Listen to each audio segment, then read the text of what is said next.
And our final reader is Ralph Salisbury, Professor Emeritus at the University of Oregon. Ralph is the author of 15 books of poetry, fiction, and nonfiction. His writing evokes his Cherokee, Shawnee, Irish, English, and American heritage. He's the winner of River's Teeth 2012 Literary Nonfiction Book Prize and the Rockefeller Bellagio Award in Poetry and Fiction. Recent books are The Indian Who Bombed Berlin and Other Stories, Like the Sun in Storm, and Light from a Bullet Hole, Poems New and Selected, nominated for a Pulitzer Prize. Ralph Salisbury.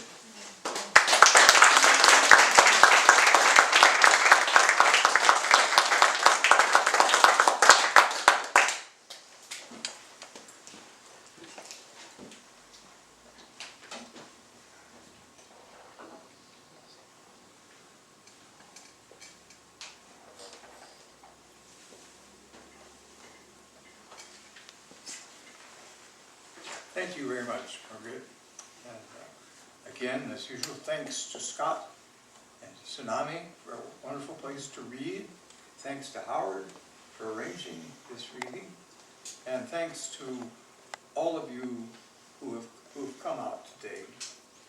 I'm going to read the final section of my memoir, So Far So Good. And then you'll know how it comes out and you won't have to buy the book.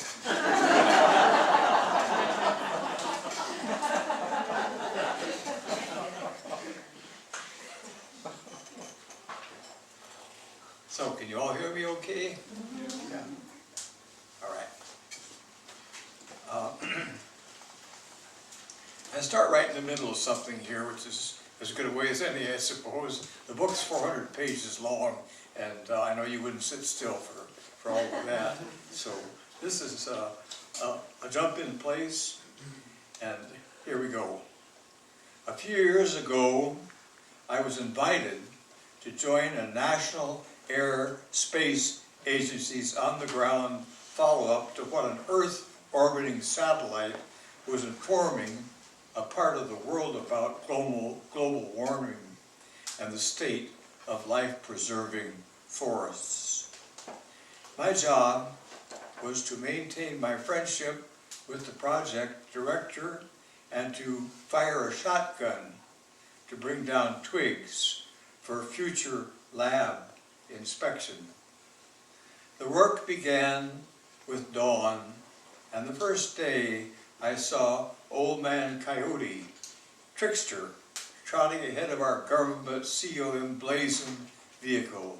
An interesting omen, I thought. For several days I performed my simple task, shooting down twig after twig from canopy, midsection, and low growing as instructed by deeply educated men who would take vegetation back to the laboratory and check it against what satellite instruments were showing. One of the sharply focused scientists sat down to put a foliage specimen into plastic bags.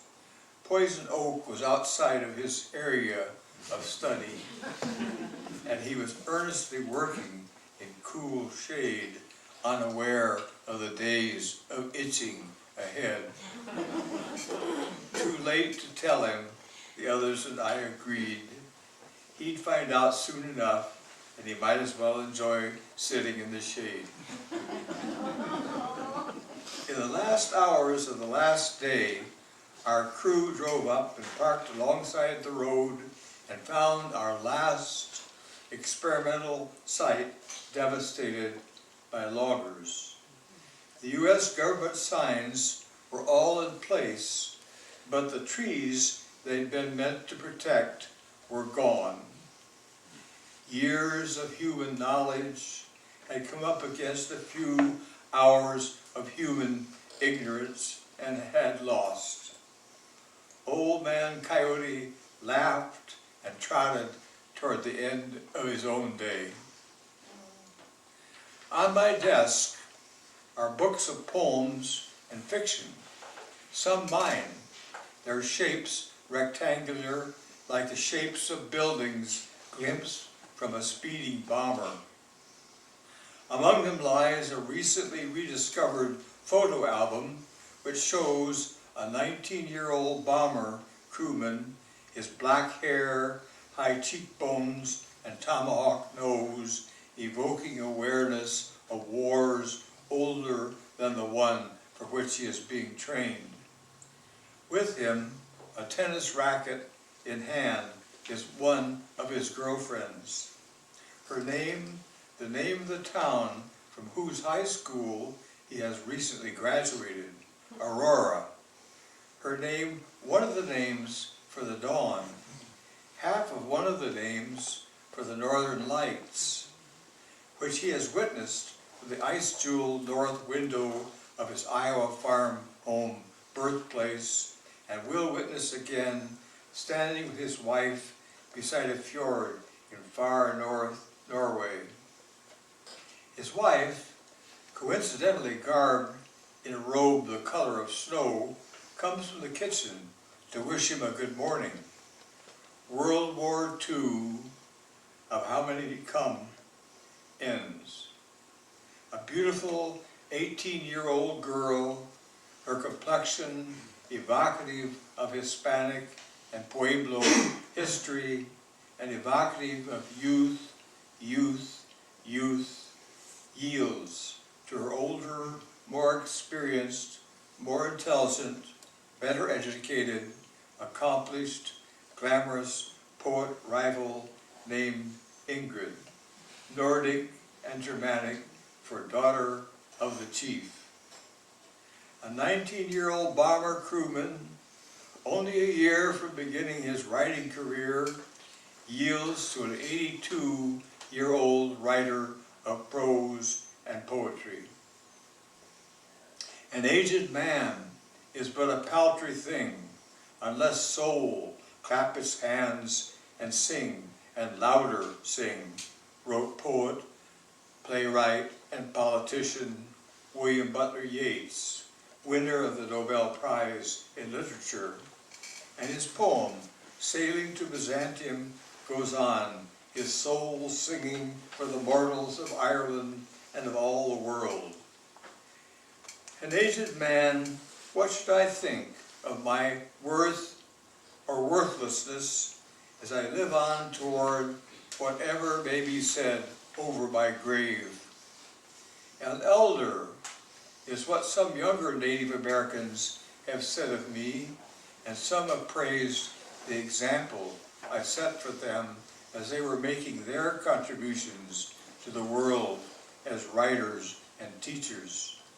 An old coot I overheard from the mouths of some mortals, living and fulfilling or wasting the beautiful years of youth. A medicine man, some have said, because a thunderbolt hurled by one of our principal spirits, Red Man, the Big Thunder, touched me but left me alive.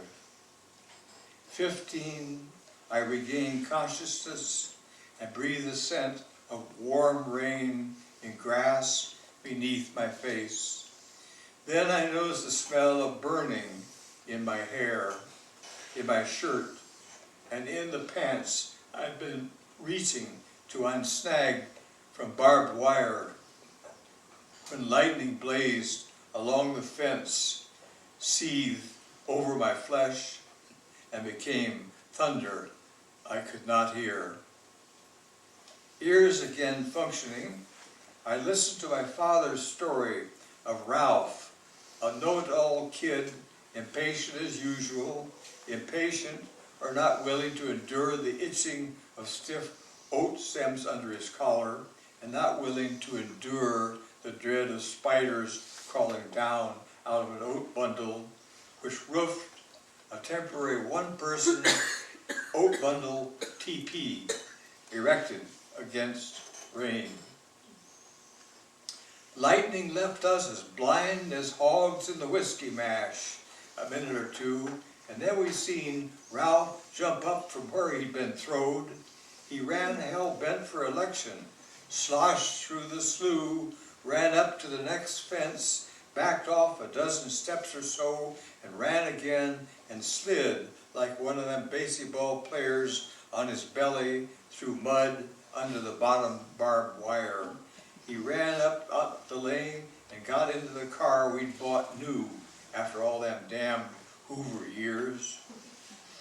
Mud on his pants, he sat there on that brand spanking new car seat, shivering like a wet hound pup until we could catch up and drive on home.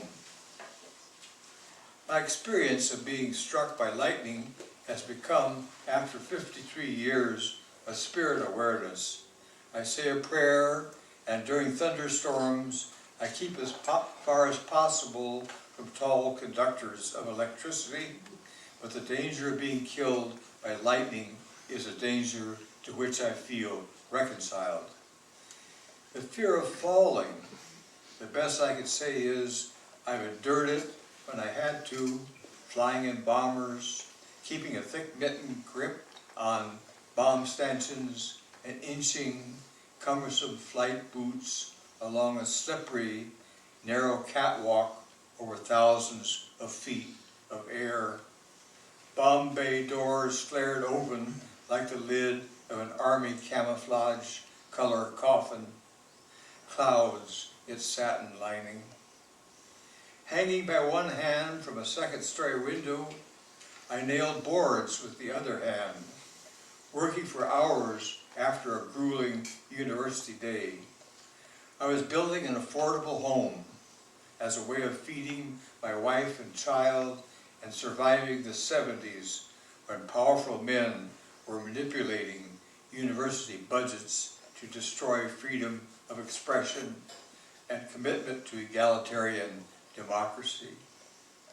My fear of writing the wrong thing or writing at the right thing too long or in the wrong way, it's partly like my fear of heights.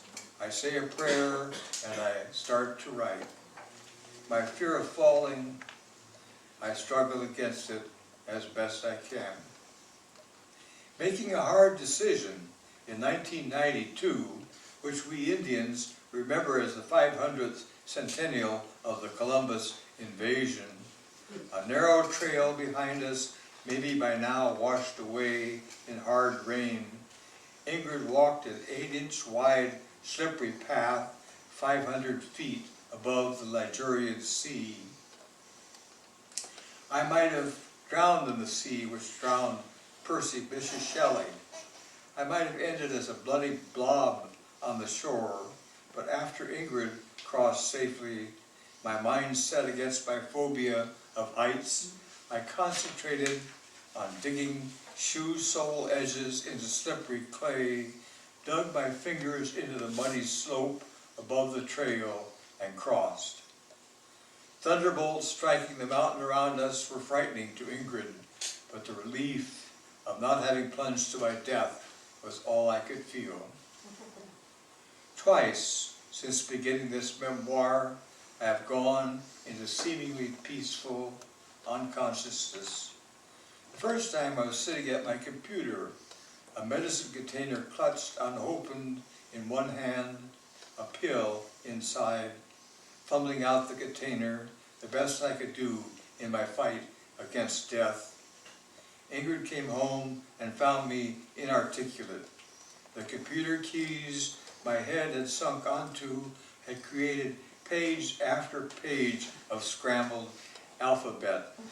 My incapacity putting to the test the philosophical assertion that enough generations of monkeys slapping typewriter keys long enough would, law of chance, write all the works of Shakespeare.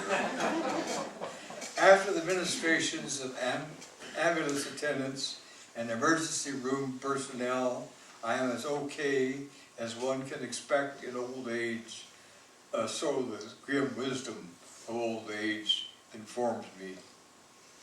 When, if you read this, I may be dead, your human destiny. His brain beginning to atrophy, a friend 16 years younger than myself has just lost the teaching job which he loved. In my own first year of teaching, and in the same classroom where I persuaded a bright enough young racist to face the fact that he was not as good a nuclear physicist as a highly educated black man, I heard in an adjacent classroom the cruel jibes of a class making the last month of a colleague's teaching miserable. That professor, stricken in his mid-50s with what we call senility.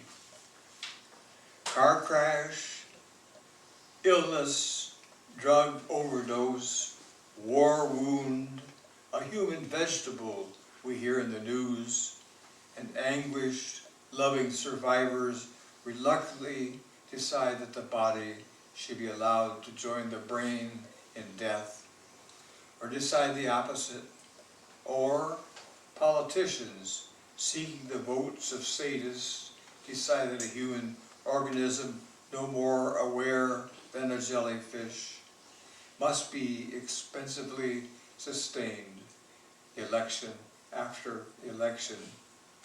What is death? What is life? To live a life that is not one's own is a suicide which many fearful people accept. To feel like God, not like God the life-giver, but like God the destroyer, gives billions the illusion that they have transcended their own deaths. May I live well enough and long enough to fulfill my destiny is my prayer. May I fulfill my medicine dream. May I follow my medicine path to its end. And may I and may my loved ones live a life of beauty and happiness after death. Epilogue. Simultaneity. Access to one's entire life in any moment. To see or to feel the universe in a grain of sand, eternity in an hour. To live not by the calendar, so useful in sentencing criminals. Ontogeny recapitulates phylogeny, which meant to my 21-year-old simple-mindedness about what it does to my 83-year-old simple-mindedness. That what went on for generations of adaptation goes on in each new child, and human embryos still have gills and tails in the womb. Dream recall, meditation, Dianetics. In 1951, yet another imperialist war killing thousands in Korea. A fellow university graduate student in Iowa City, Iowa said, "I spent last night in my mother's womb." Time travel, all the way back through the faunal scale to the beginning of life. Science fiction, religion, simultaneity. Fascists shooting at my brother as he escapes prisoner of war camp, while my brother is aiming a gun at my father and going to kill him if he doesn't stop abusing our mother. While someone is enduring a winter night to shoot the glass out of a window above my baby bed. Simultaneity, simple-mindedness, why not? Simultaneity, spontaneity, why not? What other word pattern is so sensible that it should preclude Rosetta Stone, Rose-Ada Stone? Spontaneity, simplicity, simultaneity. Our noble allies and comrades in arms in World War II, our evil empire enemies, the Russians, and hypnotic media propaganda deludes millions from perceiving the military-industrial takeover of the government, which President Eisenhower served for 8 years and then condemned. TV, the repetition of a few enslaving phrases until they become the American language. TV, on which you can't tell a mother from her daughter, ostensibly because expensive chemicals keep the mother looking so young, but possibly because of the tyranny of always having had to spend so much of her young life in trying to look like a machine-aged courtesan makes the daughter look as lifeless as a plastic derived from fossils. TV, on which you're told again and again, slyly, that what's good for those enslaving you is good for you. Fear words, you will be playmateless, friendless, loverless if you don't have the TV-approved toy, air balloon breakfast cereal, soft drink, hard drink, harder drink, garment label, music group label, shampoo, hair conditioner, soap, deodorant, watered, scientifically moisturized, so you will smell like flower chemicals, not smell of animal sweat and secretions. Toothpaste decreed by actors in white laboratory smocks to polish to mating season luster, enamel to frame enticing tongue, framed by TV approved lipstick lips, enamel which in name recognition restaurants tears apart meat. Pit bull dogs are maiming and or killing your children. Happy dog food makes your dog happy, as easy on your family budget. Un-American communism, socialism, Arab terrorists, Arab oil. An elderly person no longer able to keep up with family and tribe decides to rest, meditate and starve beside the trail so that loved ones may survive and bring new generations into the world. For my aged self, this Christmas month has been a loving, significant, fun-filled reunion with children and grandchildren. I cannot imagine a post-nuclear ice age audience gasping, "Wow, this writer dude was utterly cool."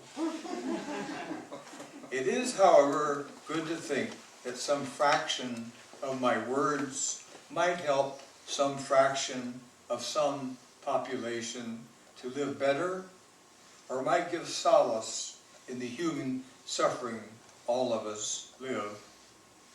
It is good to think of my words possibly being of use in the ongoing lives of my children and grandchildren. 1,000 or a mere 100 years from now, someone may stumble onto some words of mine fallen off the splintered shelf of maybe bomb-blasted library. I can think this moment when my memories of life are flowing onto a computer screen to evaporate into clouds that rain to fall or not. This moment of my death is at least the medically estimated 4 minutes from the next breath. It is good to think of my body's adding to the earth's scant supply of fertilizer. Why am I not out walking in the sunshine of my 83rd spring? A spring I would not be seeing out this or any other window had not medical skill progressed to the ability to transplant a blood vessel from my aging left leg to my aging heart. My heart, receiver of stolen goods, thriving, legs still okay, like any living thing, robbed of anything short of life. Why am I not walking, my eyes stealing the beauty others have labored to create in front yards? Most will labor 1/3 approximately of their lives to own. Why are my feet and my mind not tagging along with my gaze and my mind into the reality of this day's, this instant's inexpressible splendor? My mind unites with the hand clutching his pen, same tool with which bored clerks were busily recording their centuries' piracies, booty, and an inhumane worship of wealth. Gloriously, transcendently mad, William Blake experienced the world in a grain of sand, eternity in an hour. As mad as Blake, whether gloriously or transcendentally or not, I am trying to experience again and again at least some of my past in a computer chip and to translate it into ink in the hope that others may experience a tiny piece of a time I would like to call mine, a time I try to save from those whose love of power threatens to destroy our children's children's children and render humans extinct. I hope to feel myself 15 again and afraid of death and trembling and trying to do what a son and a man should be expected to do, defend his home. I hope to sense again and again the fragrance of fallen maple leaves, the bouquet of a stranger's perfume, an island of impossible dreams in the Arctic Ocean of air, the brilliance of sun in daffodils, the daffodils I would give my wife, my complex, fascinating wife of 40 years, when tired and beautiful, utterly, unutterably beautiful, she returns from her workday, 8 hours of William Blake's eternity, unaware that I am trying to destine her to live the rest of her and William Blake's eternities in a computer chip, itself, so I understand, a grain of sand. She will suggest, I hope, a walk through sunlight, finding fulfillment in forsythia. Forsythia, seething like terribly beautiful and reassuringly distant lightning. Forsythia, a molten thunderbolt hurtling toward sky and into aging lovers' delighted eyes. So, enough of this purple poeticized prose. Somebody with a body still as young as a newly created poem may say, hurling youthful flesh past my awed, admiring, aged eyes, toward no place else but bed. Forsythia, by God, I affirm in my 83rd spring's hours and hours of eternities. Forsythia, yes, by God, Forsythia, by God, and by chance, or by hook, or by crook, or by a poet's warped way of looking at facts, but by God, whatever else, by God, by God, by God. And wild ducks, yes, rain or shine, raincoat or t-shirt, hundreds and hundreds of wild ducks, so numerous and varied I couldn't even begin to count the jewels the force of their landing will scatter across water shining like a silver platter. Yes, wild ducks, mallards, like the one I'd get soaked and shiver for hours to harvest from blue or gray sky for my family's often bare meat platter. Wild ducks, bless their beauty, their forgiving, fearless, and greedy, gabbling enjoyment of life, as intense as my hopefully equally forgiving own. Trumpeter swans, for sure, straight lines of black-marked white flowers growing in a blue or a gray sky garden, and trumpeting, yes, creating a music, presumably about arduous effort, anticipation of food, and of mating. Mating for life, I am told, and whatever each swan may feel about death and ongoing life is all I believe that Beethoven could express.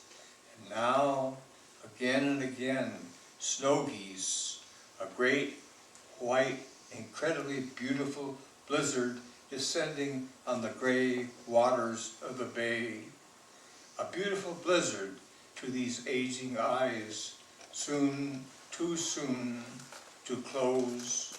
A blizzard, a beautiful reminder of winters gone and winters to come, and to melt again into forsythia blossoms under egg yolk color sun.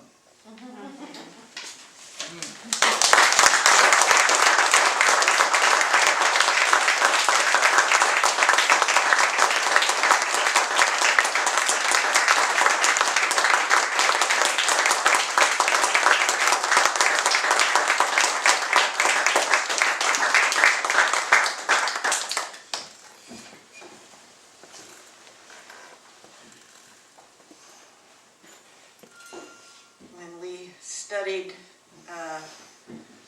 plant materials class, we always learned that forsythia, when you saw the forsythia bloom, that meant that life was coming again. Thank you. Well, thank you all for being part of this. I think there's still some wonderful food on the side table. I know for sure there are some wonderful books on this table here. Please feel free to linger. Good night.